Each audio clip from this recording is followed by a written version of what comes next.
ಬಡತನ ಮತ್ತು ಕಷ್ಟವನ್ನು ದೂರ ಮಾಡಿ ನೆಮ್ಮದಿಯ ಜೀವನ ಸಿಗಬೇಕಾದ್ರೆ ಅದು ನಿಮ್ಮ ಮಕ್ಕಳು ಮಾತ್ರ ಸಾಧ್ಯ ಅಂತ ನಾನು ಹೇಳಿಕೆ ನಾನು ಇವತ್ತು ಬಯಸ್ತೇನೆ.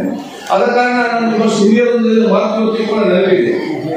ನಮ್ಮ ಕುಟುಂಬ ಮತ್ತು ನಮ್ಮ ಮನೆಯ ಭವಿಷ್ಯ ಹೇಗಿದೆ ಅಂತ ನೋಡ್ಬೇಕಾದ್ರೆ ನಮ್ಮ ಮನೆಯಲ್ಲಿ ಕೂತ್ಕೊಂಡು ನಮ್ಮ ಮನೆ ಮಾಡನ್ನು ನೋಡುವ ಅಗತ್ಯ ಇಲ್ಲ. ಅಂದ್ರೆ ಮಾಡಿದೆ ನೀರು ಹೊಡ್ತದ, ಮನೆ ಸೋರ್ತದ, ಟೆರೆಸ್ ಉಂಟ, ಕರೆಂಟ್ ಉಂಟ, ಇದೆಲ್ಲ ನೋಡುವಂತ ಅಗತ್ಯ ಇಲ್ಲ. ನಿಮ್ಮ ಮನೆಯಲ್ಲಿರುವಂತಹ ಮನೆಯ ಭವಿಷ್ಯ ಮತ್ತು ನಿಮ್ಮ ಕುಟುಂಬದ ಭವಿಷ್ಯ ಹೇಗಿದೆ ಅಂತ ನೋಡ್ಬೇಕಾದ್ರೆ ನಿಮ್ಮ ಮನೆಯಲ್ಲಿರುವ ಮಕ್ಕಳ ಕಣ್ಣುಗಳು ನೋಡ್ಬೇಕು. ನಿಮ್ಮ ಮನೆಯಲ್ಲಿರುವ ಮಕ್ಕಳ ಕಣ್ಣುಗಳು ಪ್ರಕಾಶಿಸುತ್ತಿದ್ರೆ ಅದರ ಅರ್ಥ ಭವಿಷ್ಯದಲ್ಲಿ ನಿಮ್ಮ ಮನೆ ಕೂಡ ಪ್ರಕಾಶಿಸುತ್ತದೆ ಅಂತ ಹೇಳಿ. ನಿಮ್ಮ ಮನೆಯಲ್ಲಿ ಮಕ್ಕಳ ಕಣ್ಣುಗಳು ಡಿಮ್ ಆಗಿದ್ದ ಅರ್ಥ ಅದು ಭವಿಷ್ಯದಲ್ಲಿ ನಿಮ್ಮ ಮನೆ ಕೂಡ ಕುಟುಂಬಕ್ಕೆ ಕೂಡ ಡಿಮ್ ಆಗ್ತದೆ ಅಂತ ಹೇಳಿ.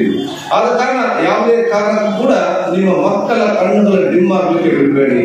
ದಿನನಿತ್ಯ ಬಹುಶಃ ಆರೋಗ್ಯ ಶಿಕ್ಷಣಕ್ಕೆ ಸಂಬಂಧಪಟ್ಟ ಹಾಗೆ ಬಹುಶಃ ಬಹಳ ಕಾಳಜಿ ಇಟ್ಟುಕೊಂಡು ಎಲ್ಲಾ ರೀತಿಯ ಪ್ರೋತ್ಸಾಹ, ಶಿಕ್ಷಣ ಮಾತ್ರ ಅಲ್ಲ, ಶಾಲೆಯಲ್ಲಿ ಕೊಡುವಂತ ಎಲ್ಲ ಸಾಂಸ್ಕೃತಿಕ ಮತ್ತು ಎಲ್ಲ ಆಕ್ಟಿವಿಟೀಸ್ ಸಕ್ರಿಯವಾಗಿ ಭಾಗವಹಿಸಿಕೊಂಡು ಬಹುಶಃ ಅತ್ಯುತ್ತಮವಾದ ವ್ಯಕ್ತಿತ್ವ ರೂಪಿಸಿಕೊಳ್ಳುವಂತಹ ದೊಡ್ಡ ಮಟ್ಟದ ಜವಾಬ್ದಾರಿ ಅದು ಬಹುಶಃ ಎತ್ತವತ್ತು ಜವಾಬ್ದಾರಿ ಅಂತ ಹೇಳಲಿಕ್ಕೆ ನಾನು ಇಚ್ಛಿಸುತ್ತೇನೆ.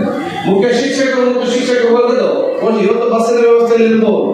75 ವರ್ಷದಿಂದ ಪ್ರಾರಂಭ ಮಾಡಿದಾಗ ಈ ಊರಲ್ಲಿ ಯಾವುದು ಮೂಲಭೂತ ಸೌಕರ್ಯಗಳು ಇರಲಿಲ್ಲ, ಸರಿಯಾದ ಬಸ್ಸಿನ ವ್ಯವಸ್ಥೆ ಕೂಡ ಇರಲಿಲ್ಲ. ಅಂತ ಅವತ್ತಿನ ಶಿಕ್ಷಕ ವರ್ಗದವರು ನಡೆದುಕೊಂಡು ಬಂದು ಕರೆಂಟ್ ಕಷ್ಟದಲ್ಲಿ ಬಂದು ಆ ಶಿಕ್ಷಣ ಕೊಟ್ಟದ್ದು ಈಗಿನ ಶಿಕ್ಷಕರು ಮುಂದುವರಿಸಿಕೊಂಡು ಬಂದಿಲ್ಲ ಅಂತ ಹೇಳಿಕ್ಕೆ ನಾನು ಇವತ್ತು ಇಚ್ಛಿಸುವುದು. ಆದ ಕಾರಣ ಹೆತ್ತವರಿಗೆ ದೊಡ್ಡ ಮಟ್ಟದ ಜವಾಬ್ದಾರಿ ಇದೆ. ಶಾಲಾ ಸಮಿತಿಯ ಅಧ್ಯಕ್ಷರು ಸದಸ್ಯರಿಗೆ ನಾನು ಯಾವಾಗಲೂ ಊರಲ್ಲಿ ಇರ್ತೇನೆ.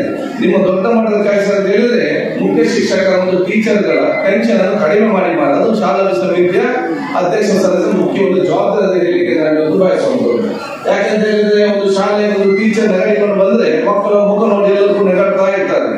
ಏನಾದ್ರೂ ಗ್ರಾಚಾರಕ್ಕೆ ಟೀಚರ್ ಟೆನ್ಷನ್ ಅಲ್ಲಿ ಬಂದ್ರೆ ಈ ಮಕ್ಕಳನ್ನು ಟೀಚರ್ ಮುಖ ನೋಡಿ ಮಕ್ಕಳು ಟೆನ್ಷನ್ ಆಗಿ ಪಾಠ ಸರಿ ಹೋಗದಂತ ಪರಿಸ್ಥಿತಿ ಆಗ್ತಿದೆ.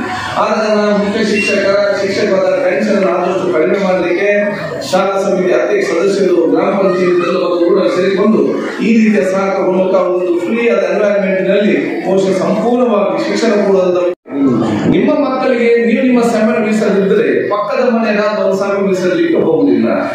ನಿಮ್ಮ ಮಕ್ಕಳಿಗೆ ನಿಮ್ಮ ಸಮಯ ಮೀಸಲಿದ್ದರೆ ನನ್ನ ಮಗ ದೊಡ್ಡ ಜನ ಆಗ್ಬೇಕು, ನನ್ನ ಮಗ ದೊಡ್ಡ ಜನ ಆಗ್ಬೇಕು, ಅವರಿಗೆ ನೆಮ್ಮದಿಯ ಜೀವನ ಸಿಗಬೇಕು, ನಾನು ಸ್ವಾಭಿಮಾನದಿಂದ ವಯಸ್ಸಿನ ಕಾಲದಲ್ಲಿ ಬದುಕಬೇಕು ಎಂಬ ಕನಸನ್ನು ನಾನು ಹೇಗೆ ಕಾಣಲಿಕ್ಕೆ ಸಾಧ್ಯವಾಗುವಂತ ಆಲೋಚನೆ ಮಾಡಬೇಕಂತ ಹೇಳಿ ನಾನು ಸೂಚಿಸುವುದು. ಆದ ಕಾರಣ ನಿಮ್ಮ ಸಮಯ ಮೀಸಲಿಡಿ, ನಿಮ್ಮ ಮಕ್ಕಳ ಬಗ್ಗೆ ಚರ್ಚೆ ಮಾಡಿ ಜಾಸ್ತಿ ಒತ್ತು ಮಾತು ಕೊಡ್ಬೇಕಂತ ಹೇಳಿ ಇಚ್ಛಿಸ್ತೇನೆ. ಯಾಕಂತ ಹೇಳಿದ್ರೆ ನಾವು ಬಹಳಷ್ಟು ಇದು ನೋಡ್ತಾ ಇದ್ದೇವೆ. ನಮ್ಮ ತಾಯಂದಿರು ಮನೆಯಲ್ಲಿ ಪಕ್ಕದ ಮನೆ ಜೊತೆ ಕೂತ್ಕೊಂಡು ಆ ಮದ್ದು ಹೇಗಿತ್ತು, ಈ ಮದ್ದು ಹೇಗಿತ್ತು, ಆ ಬಂಗಾರ ಹೇಗಿತ್ತು, ಈ ಸಾಲ ಹೇಗಿತ್ತು, ಈ ಬಿರಿಯಾನಿ ಹೇಗಿತ್ತೆಲ್ಲ ಗಂಟೆ ಚರ್ಚೆ ಮಾಡ್ತೀವಿ. ನಿಮ್ಮ ಮಕ್ಕಳ ಬಗ್ಗೆ ಚರ್ಚೆ ಮಾಡ್ತೀವಿ. ನಮ್ಮ ಹಾಗೆ ಇದ್ದಾನೆ, ನಮ್ಮ ಪ್ರತಿಭಾಗಿ ಭಾಗವಹಿಸಿದ್ದಾನೆ, ಮಾರ್ಕ್ ಬಂದಿದೆ, ಕೋರ್ಸ್ ಬಂದಿದೆ, ಎಷ್ಟು ನಾವು ಚರ್ಚೆ ಮಾಡಿ ಹೋಗ್ತೇವೆ. ನಾವು ನಮ್ಮ ಮಕ್ಕಳಿಗೆ ಚರ್ಚೆ ಮಾಡದಿದ್ದಲ್ಲಿ ಅವರ ಪ್ರತಿಭೆಯನ್ನು ಮತ್ತು ಅವರಿಗೆ ಪ್ರೋತ್ಸಾಹ ಹೇಗೆ ಕೊಡಲಿಕ್ಕೆ ಸಾಧ್ಯವಾಗ್ತದ ಆತ್ಮವಲೋಕನ ಮಾಡ್ಬೇಕಂತ ಹೇಳಿಕ್ಕೆ ನಾನು ಇಚ್ಛಿಸುವುದು. ಆದ ಕಾರಣ ಬಡತನದಲ್ಲಿ ಇಟ್ಕೋಬಹುದು. ನೀವು ಬಡತನದಲ್ಲಿ ಕಟ್ಟಿದಾಗ ಹೆತ್ತರು ಬರೋದಲ್ಲ ಸ್ವಲ್ಪ ಕಡಿಮೆ ಅಂತ ಹೇಳ್ತಾರೆ. ಆಗ ನಾನು ಹೆತ್ತವ್ರು ಹೇಳ್ತೇನೆ, ನಿಮ್ಮ ಸ್ವಂತ ಮಕ್ಕಳ ಬಗ್ಗೆ ಶಿಕ್ಷಕರು ಶೈಕ್ಷಣಿಕವಾಗಿ ಚರ್ಚೆ ಮಾಡಲಿಕ್ಕೆ ಕರೆದಾಗ ನೀವು ತಾಯಂದಿರಿಗೆ ಬಿಸಿ 1 ನಿಮಿಷ ನಿಮಗೆ ಮುಗಿಸೋತೀರಿ. ನಿಮ್ಮ ಸ್ವಂತ ಮಕ್ಕಳ ಬಗ್ಗೆ ಶಿಕ್ಷಕರು ಕರೆದು ಚರ್ಚೆ ಮಾಡಿದಾಗ ಶಿಕ್ಷಣ ಅದಕ್ಕೆ ಪ್ರಮುಖ ಕಾರಣ ಅಂತ ಹೇಳಿಕೆ ನಾನು ಇವತ್ತು ಬಯಸ್ತೇನೆ. ನಾನು ಸೈಂಟ್ ಅಲೋಷಿಯಸ್ ನಲ್ಲಿ ನನ್ನ ಹೈಸ್ಕೂಲ್ ಮುಗಿಸಿ ಪ್ರಥಮ ವರ್ಷ ಕಾಲೇಜ್ ಕೂಡ ನಲ್ಲಿ ಸೇರ್ಕೊಂಡಿದ್ದೆ. ನನ್ನ ಮನೆ ಡಾಕ್ಟರ್ ಆಗ್ಬೇಕಂತ ಇಚ್ಛೆ ಇತ್ತು. ಅಂದ್ರೆ ನಾನು ಸೈನ್ಸ್ ತಗೊಂಡಿದ್ದೇನೆ. ನನಗೆ ಗೊತ್ತಾಯ್ತು ಒಂದು ವರ್ಷ ಸೈನ್ಸ್ ನನಗೆ ಇರುವಂತ ವಿಚಾರಗಳಲ್ಲ. ಅಂದ್ರೆ ನನಗೆ ಅಷ್ಟು ಕಲಿಯಲಿಕ್ಕೆ ಸ್ವಲ್ಪ ಮಾರ್ಕ್ ಎಲ್ಲ ಕಡಿಮೆ. ನನ್ನ ತಂದೆ ಹೇಳಿದ್ರು, ನೀನು ಮಂಗಳೂರಿನಲ್ಲಿ ಸರಿ ಕಲಿಯುವುದಿಲ್ಲ, ನಾನು ತಗೊಂಡು ಹೋಗಿ 3 ಬಿಟ್ಟಿಲ್ಲ, ಯಾಕಂದ್ರೆ ನಾವು 3 ಬಿಟ್ಟಿಲ್ಲ ನಾನು ತಗೊಂಡು ಹೋಗಿ ನನ್ನ ಹಾಸ್ಟೆಲ್ ಅಲ್ಲಿ ಹಾಕಿದ್ರು. ಅಲ್ಲಿ ವರ್ಷ ನನ್ನ ಹಲವಾರು ಲೆಕ್ಚರ್ ಅದರಲ್ಲಿ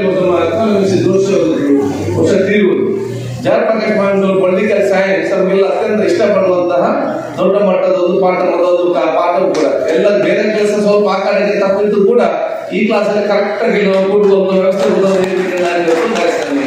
ಅವತ್ತಿನ ಪ್ರೀತಿ ವಿಶ್ವಾಸ ಇವತ್ತಿಗೂ ಕೂಡ ಇರುವುದು ನಮ್ಗೆ ಇರುವಂತಹ ದೊಡ್ಡ ಮಟ್ಟದ ಒಂದು ಮಾನವೀಯ ಸಂಬಂಧ ಅಂತ ಹೇಳಲಿಕ್ಕೆ ನಾನು ಇವತ್ತು ಇಚ್ಛಿಸುವುದು. ಯಾಕಂದ್ರೆ ಅವರು ಅವತ್ತಿನ ಕಾಲದ ಕೊಟ್ಟಂತ ಶಿಕ್ಷಣ, ಆ ಮಾರ್ಗದರ್ಶನ, ಆ ವ್ಯಕ್ತಿತ್ವದ ನಮ್ಮನ್ನು ರೂಪಿಸುವುದು ಅದು ಇವತ್ತು ನಮ್ಗೆಲ್ಲರಿಗೂ ಕೂಡ ದೊಡ್ಡ ಮಟ್ಟದ ಒಂದು ಆತ್ಮವಿಶ್ವಾಸ ಸಮಾಜ ನಾನು ಕೊಟ್ಟಿದೆ ಅಂತ ಹೇಳಿಕೆ ನಾನು ಬಯಸಿ ಬಹುಶಃ ಇವರ ಪರವಾಗಿ ಬಹುಶಃ ಮತ್ತೊಮ್ಮೆ ನಮ್ಮ ಗುರುಗಳಿಗೆ ನನ್ನ ವಿಶೇಷವಾದ ಧನ್ಯವಾದ ನಾನು ಸಲ್ಲಿಸಲಿಕ್ಕೆ ನಾನು ಇವತ್ತು ಬಯಸ್ತೇನೆ.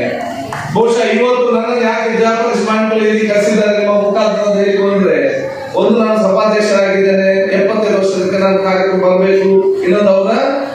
ಸ್ಟೂಡೆಂಟ್ ಆಗಿದೆ. ಅದಕ್ಕಿಂತ ಮುಖ್ಯವಾದ ಉದ್ದೇಶ ಅಂತ ಹೇಳಿದ್ರೆ 30-35 ವರ್ಷಗಳ ಹಿಂದೆ ಅವಳ ಕ್ಲಾಸ್ ರೂಮ್ ನ ಕಡೆಯ ಬೆಂಚಲ್ಲಿ ಕೂತು ಬಂದ ಯುಟಿ ಖಾದರ್ ಇವತ್ತು ಸಮಾಜ ಸ್ಥಾನದಲ್ಲಿ ಕೂತ್ಕೊಳ್ಳುವುದಾದ್ರೆ ಅದು ಯುಟಿ ಖಾದರ್ ಮಾತ್ರ ಅಲ್ಲ, ಇಲ್ಲಿಯ ಮಕ್ಕಳಿಗೆ ಕೂಡ ಶಕ್ತಿ ಕಲಿಸಿ ಇದೆ. ನೀವು ಕೂಡ ಸ್ಥಾನಕ್ಕೆ ಹೋಗಬೇಕಂದ್ರೆ ನನ್ನೊಂದು ಪ್ರೇರಣೆ ಮತ್ತು ಪ್ರೋತ್ಸಾಹವನ್ನು ನಿಲ್ಲಿಸಿದಂತ ಹೇಳಿಕೆ ನಾನು ಇವತ್ತು ಬೆಳೆಸ್ಕೊಂತೀನಿ. ನನಗೆ ಹೋಗಬಹುದಾದ್ರೆ ನಿಮ್ಗೆ ಯಾರು ಕೂಡ ಹೋಗುವಂತ ಶಕ್ತಿ ದೇವರು ಕೊಟ್ಟಿದ್ದಾನೆ. ಹಠ ಮತ್ತು ಛಲ ಬಹುಶಃ ನಿಮ್ಮ ಹತ್ರ ಆ ದೂರದ ವ್ಯಕ್ತಿತ್ವ ರೂಪಿಸಿಕೊಂಡು ಮುಂದೆ ಹೋಗ್ಬೇಕಂತ ಹೇಳಿಕೆ ನಾನು ಇವತ್ತು ಬಯಸ್ತೇನೆ. ಆದ ಕಾರಣ ಇದ್ದಂತೆಲ್ಲ ಹೆತ್ತವರಿಗೆ ನೀವು ಅತ್ಯುತ್ತಮವಾದ ಈ ಊರವರು ಸಹಕಾರ ಕೊಡುವಂತ ಅತ್ಯುತ್ತಮವಾದ ಶಾಲೆ ತಮ್ಮ ಮಕ್ಕಳನ್ನು ಸೇರ್ಪಡೆ ಮಾಡಿದ್ದೀರಿ. ಆತ್ಮವಿಶ್ವಾಸದಿಂದ ತಮ್ಮ ಮಕ್ಕಳಿಗೆ ಉತ್ತಮವಾದ ಸಹಕಾರ ಕೊಟ್ಟು ಅವರು ದೊಡ್ಡ ಸ್ಥಾನಕ್ಕೆ ತಗೊಂಡು ಕನಸನ್ನು ತಾವೆಲ್ಲ ಇವತ್ತು ಕಾಣಬೇಕು. ಕನಸು ಮತ್ತು ನೆನಸು ಮಧ್ಯೆ ನಮ್ಮ ಪ್ರಯತ್ನ ಅತಿ ಅಗತ್ಯ. ಬಹುಶಃ ಇವತ್ತು ನಮ್ಮ ಮುಖ್ಯ ಶಿಕ್ಷಕರು ಏನು ಮಕ್ಕಳಿಗೆ ಉತ್ತಮ ಮುಖ್ಯ ಶಿಕ್ಷಕರು ಮತ್ತು ಶಿಕ್ಷಕ ವರ್ಗದವರು ಏನು ಅತ್ಯುತ್ತಮವಾದ ದೈವ ಸಂಸ್ಕೃತ ಮತ್ತು ಲೌಕಿಕ ಮತ್ತು ಧಾರ್ಮಿಕ ಶಿಕ್ಷಣ ಒದಗಿಸ್ತಿದ್ದಾರ ಅದಕ್ಕೆ ಪೂರಕವಾಗುವ ಎಲ್ಲ ಸಹಕಾರವನ್ನು ತಾವು ಹೆತ್ತವರು ಕೊಡಬೇಕಂತ ಹೇಳಿಕೆ ನಾನು ಇವತ್ತು